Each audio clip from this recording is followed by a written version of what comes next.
Imagine a peaceful Himalayan valley suddenly transformed into a raging river of mud, rocks, trees, and debris. Homes that had stood along the river for years were suddenly swept away. Roads disappeared, bridges collapsed, vehicles were carried away by powerful currents, and hundreds of people were reported missing.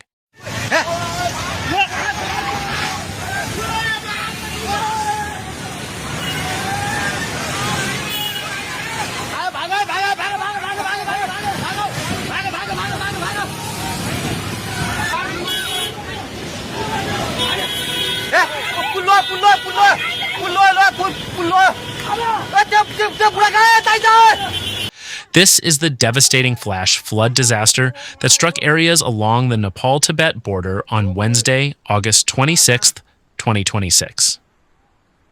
The disaster hit mountainous areas near the border between Nepal and Tibet, China, before causing major impacts in several parts of Nepal.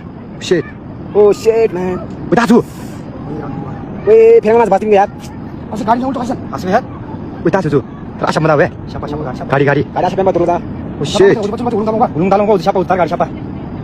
According to the latest reports, at least 160 people have died, while hundreds of others remain missing. On the Nepalese side, authorities have reported that 157 bodies have been recovered. On the Tibetan side, 3 people have reportedly died, while around 265 remain missing. What makes this tragedy even more alarming is the large number of tourists and foreign nationals who were in the area when the disaster occurred. More than 400 people were initially reported missing, including hundreds of foreign nationals. However, the numbers are still changing as rescue teams continue searching through extremely difficult mountainous terrain.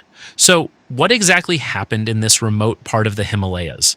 Why did the flood arrive so suddenly? And how could a mountainous region experience a disaster on such a massive scale? In this report, we will examine the timeline of the disaster, its possible causes, the hardest hit areas, the condition of victims, the ongoing rescue operation, and the threat of additional disasters that may still be facing the region.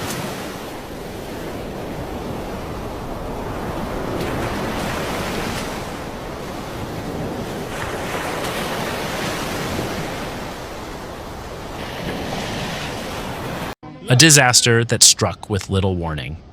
The disaster occurred on Wednesday, August 26, 2026. The affected area lies near the Nepal-Tibet border, one of the most geographically extreme regions on Earth.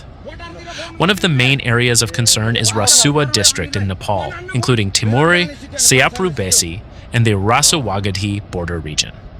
The Bhote Koshi River and its tributaries flow through narrow mountain valleys in this region. Such geography makes communities along the river particularly vulnerable to flash floods. When a huge amount of water suddenly enters a narrow valley, the energy of the flow can increase dramatically. The water does not move alone. It can carry enormous rocks, trees, mud, vehicles, and pieces of buildings. That is what made this disaster so destructive. Videos emerging from the region showed muddy water moving rapidly through residential and infrastructure areas.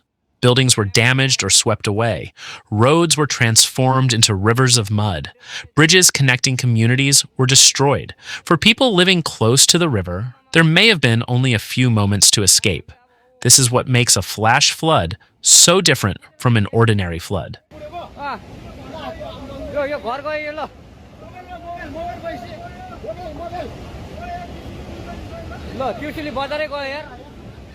A conventional flood may rise gradually. A flash flood can arrive within minutes. When the wave of water and debris reaches a settlement, residents may have only a very short time to move to higher ground. Possible trigger: ice and rock collapse. Early reports raised questions about whether a seismic event might have contributed to the disaster. However, further analysis indicated that there was no major earthquake directly responsible for the flooding. Instead, several analyses pointed toward the possibility of a glacier-related collapse followed by a massive rock and ice avalanche. A huge volume of ice, rocks, and other material moved down from the mountains. The debris then affected the river system. One of the waterways at the center of attention is the Lendakola, a tributary connected to the Bhote Koshi system. When large amounts of ice and rock enter a river, the flow can become temporarily blocked. Water may accumulate behind the debris. Then, if that natural barrier collapses, the stored water and debris can suddenly surge downstream. The result can be a devastating mixture of water, mud, rocks, and other material. That is one of the reasons this flood became so destructive. The danger was not simply the amount of water, it was the enormous energy carried by everything moving with the water.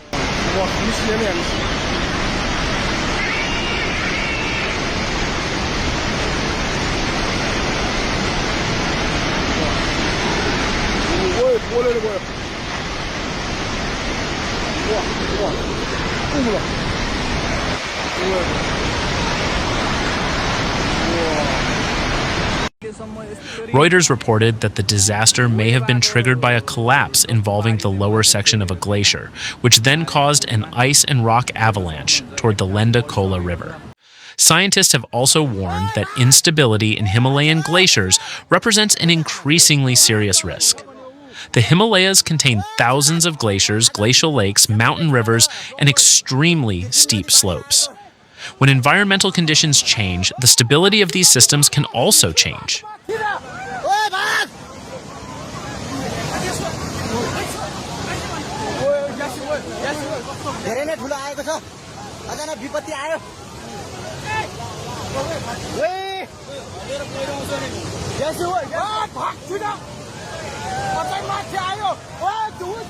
Water and debris sweep through communities. After the avalanche material entered the river system, the flow moved rapidly toward lower elevations. Several areas along the river in Nepal suffered severe damage. Communities located close to the river were especially vulnerable. Muddy water rushed through populated areas, carrying enormous quantities of debris. Buildings were damaged, vehicles were swept away, roads were buried under mud, and bridges that provided critical connections between communities were destroyed. One of the major impacts occurred along the route toward the Chinese border. Reports indicated that approximately 42 kilometers of road connecting Betrawadi in Nuwakot with the Rasuagadi border crossing were damaged by the flooding.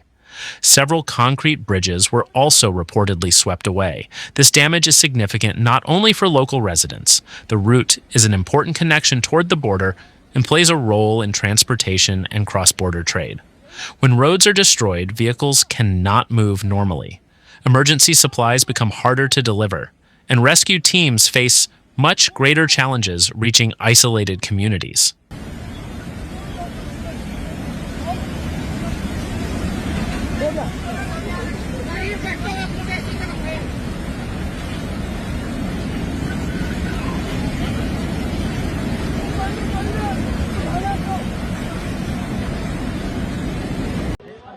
Hundreds of people reported missing. One of the most alarming aspects of the disaster is the number of people who remain unaccounted for. Hundreds have been reported missing on both sides of the border. In Nepal, a number of foreign tourists were known to have been in the affected areas when the flooding occurred. They reportedly included citizens from India, the United States, the United Kingdom, Australia, Canada, Malaysia, South Korea, and several other countries. International media reports indicated that the number of foreign tourists and nationals whose whereabouts were unknown reached into the hundreds. There were also foreign workers at hydropower projects in the region. The South Korean government, for example, reported that Korean workers were among those missing or stranded after the disaster. This demonstrates that the disaster affected more than local communities. The region is also used by tourists, pilgrims, construction workers, and people involved in cross-border trade. With communications disrupted and roads destroyed, authorities have faced major difficulties establishing an accurate list of victims. For that reason, the number of missing people may continue to change. Some people may have escaped but have not yet been able to contact their families. Others may be stranded in remote locations, and some could still be trapped beneath landslide debris.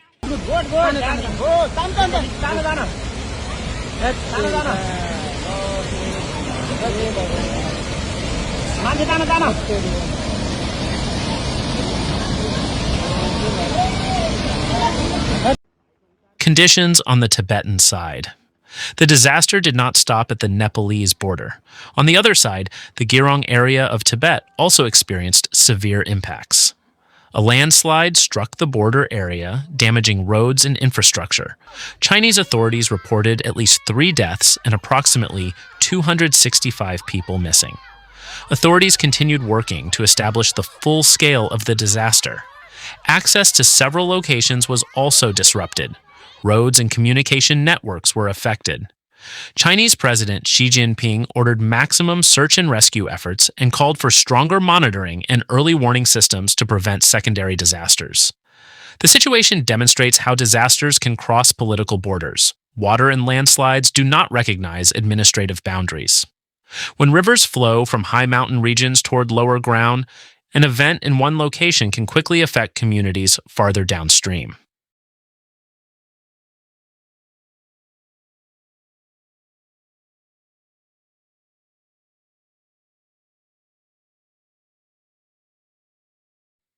Major damage to infrastructure. Beyond the loss of life, infrastructure damage has become one of the biggest challenges. When roads disappear, rescue vehicles cannot reach affected communities. When bridges collapse, isolated residents cannot easily be evacuated. Damage to electricity infrastructure creates another problem. Reports indicated that approximately 430 megawatts of Nepal's power generation capacity, including hydropower and solar facilities, were affected by the disaster. In mountainous Nepal, hydropower plays an important role. Rivers provide energy, but the same rivers can become extremely dangerous when extreme flooding occurs. Many hydropower projects are located near mountain rivers. When floodwaters carry massive rocks and debris, these facilities can suffer significant damage. Power failures can then affect communication and basic services, and during an emergency, communication can be one of the most important tools for saving lives.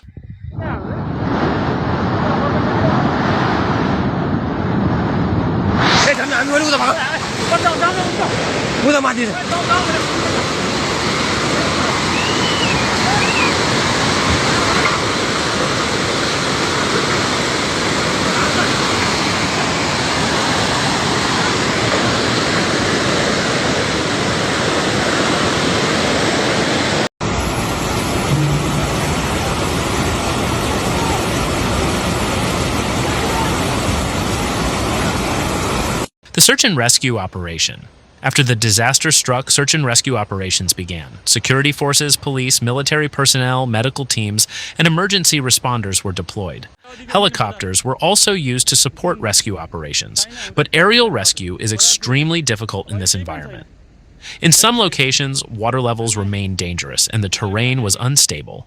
Helicopters must operate in narrow mountain valleys while dealing with difficult weather conditions. At the same time, many roads were destroyed, making ground-based rescue operations extremely difficult. Rescue workers have had to move through mud, building debris, and massive rocks. They must also consider the possibility of additional landslides and flash floods. In an operation like this, the safety of rescuers is critical. If another landslide or flood wave occurs, the death toll could rise. The Nepalese government has also sought international assistance for rescue and humanitarian operations. India and China have been involved in coordinating assistance in the wider region. The United Nations has also been preparing support for disaster response efforts.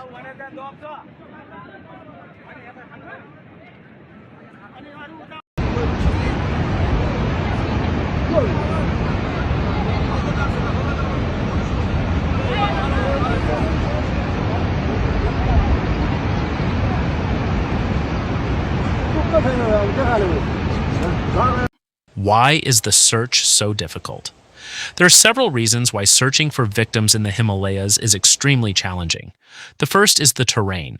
The region consists of steep mountains, deep valleys, and narrow river corridors. The second is the condition of the rivers. Fast-moving water makes it dangerous for rescue teams to enter certain locations. The third is the massive amount of mud and landslide material. Victims may be trapped beneath extremely heavy debris. The fourth is communication disruption. When electricity and telecommunications networks fail, information about missing people becomes harder to obtain. And the fifth is the possibility of secondary disasters. Slopes affected by landslides can remain unstable. Additional rainfall can trigger more landslides. For this reason, search operations must be conducted with extreme caution.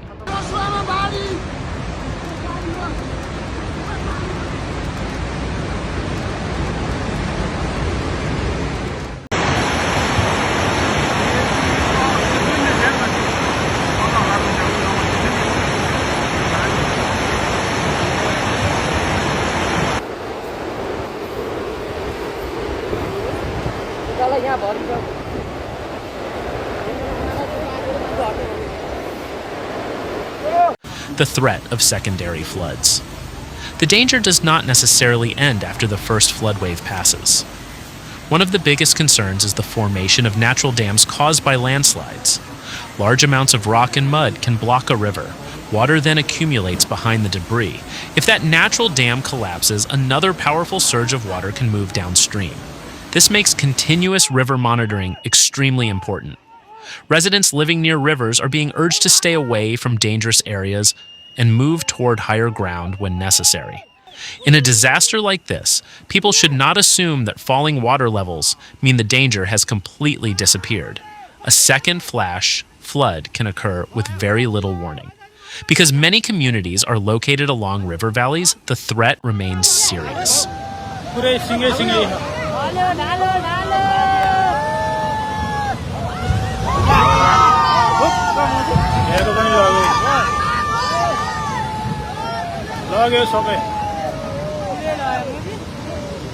The role of climate change. The disaster has also renewed questions about the condition of glaciers throughout the Himalayas. Scientists have warned for years that climate change may increase risks associated with glaciers and glacial lakes. Warming temperatures can alter the stability of ice. Glaciers can lose mass. Glacial lakes can expand, and mountain slopes can become increasingly unstable. However, it is important to distinguish between confirmed facts and long-term scientific relationships that still require further study. For this particular disaster, the immediate trigger being investigated involves the collapse of ice and rock that subsequently caused a flash flood. Climate change, meanwhile, is a longer-term factor that may influence the stability of the Himalayan environment. Scientists will need further research to determine exactly how climate-related changes contributed to this specific event. What is clear is that the Himalayas face a complex combination of hazards: glaciers, landslides, glacial lakes, monsoon rainfall, fast-flowing rivers, and expanding human settlements. All of these factors can interact during an extreme event. This is not the first disaster in the region. The latest disaster is not the first major flood to affect the area. In previous years, severe flooding in the Bhote Koshi region caused deaths and damaged important border infrastructure. A bridge connecting Nepal and China has also previously been destroyed by flooding. These events demonstrate that the region already has a high level of flood risk, but the latest disaster once again demonstrates how quickly conditions can change. An area that appears normal in the morning can become a disaster zone within a very short period. That is why early warning systems are so important. Communities need to know when evacuation is necessary. Governments need effective monitoring systems, and information about changing river conditions must reach residents as quickly as possible.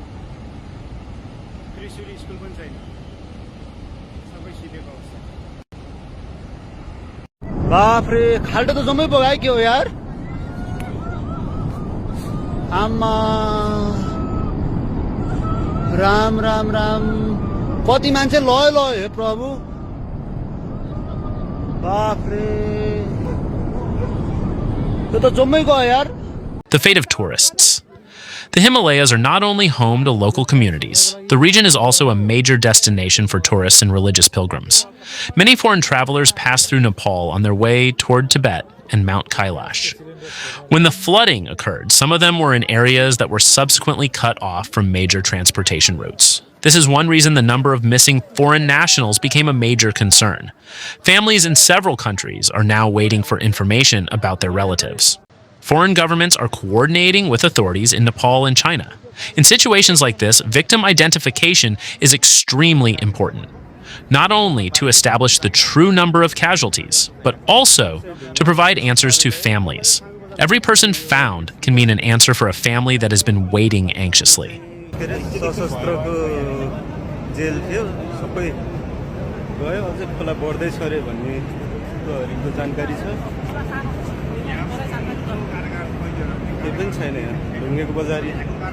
Economic and trade impact. The flood damage could also have long-term economic consequences. Rasuagadi is an important route connecting Nepal with China. When roads and bridges are damaged, cross-border trade can be disrupted. Goods cannot move normally. Supplies can become more difficult to distribute. Tourism can also be affected. If access to the Himalayas remains damaged, tourist and pilgrimage activities could be disrupted for weeks or even longer. Governments now face two major tasks. First, saving lives. Second, rebuilding infrastructure. And rebuilding infrastructure in mountainous regions can take considerable time because access to damaged locations is extremely difficult.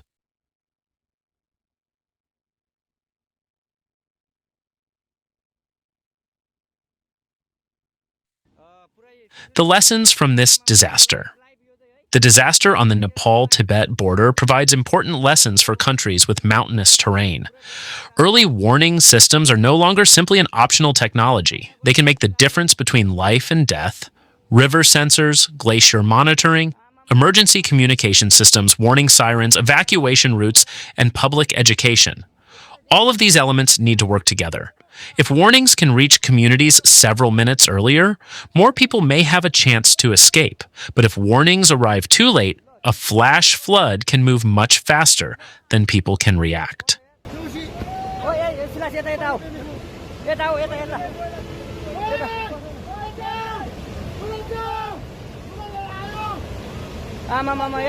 Latest developments.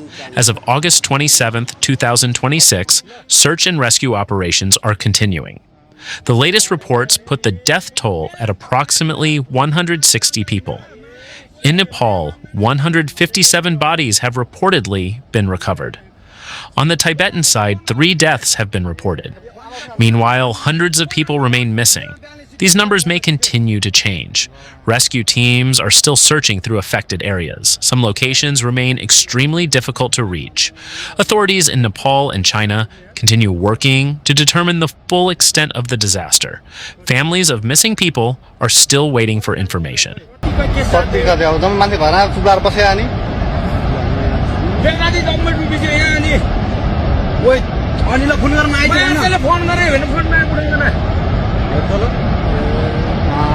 Anil कहाँ तँ कहाँ काठिन्छ भाग भन्छ छिटो तँ भाग छिटो भाग भाग मारेर बुदा बुदा मान्छेले टोकदै बढी जा बेलगाजी बजार केही छैन छिटो भाग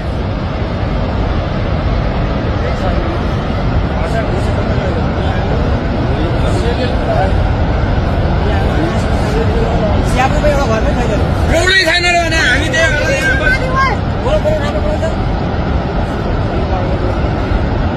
केसीहरु कटेन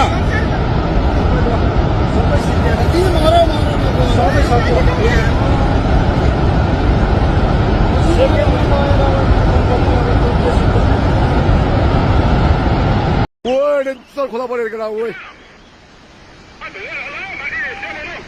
ओए ओला जिद्दालाई निकालौ जिद्दालाई जाओ सेफ्टी सर माथि माथि माथि माथि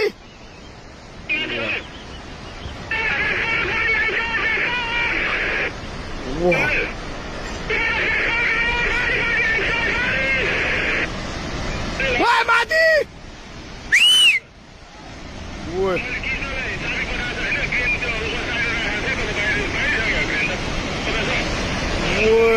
ओए रोडमा पुगेर माथि यार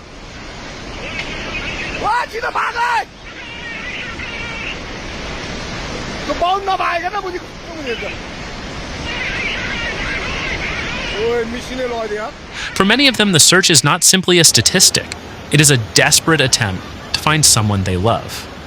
Our thoughts are with the victims, the missing, the rescue workers, and all families affected by this devastating disaster. Thank you for watching.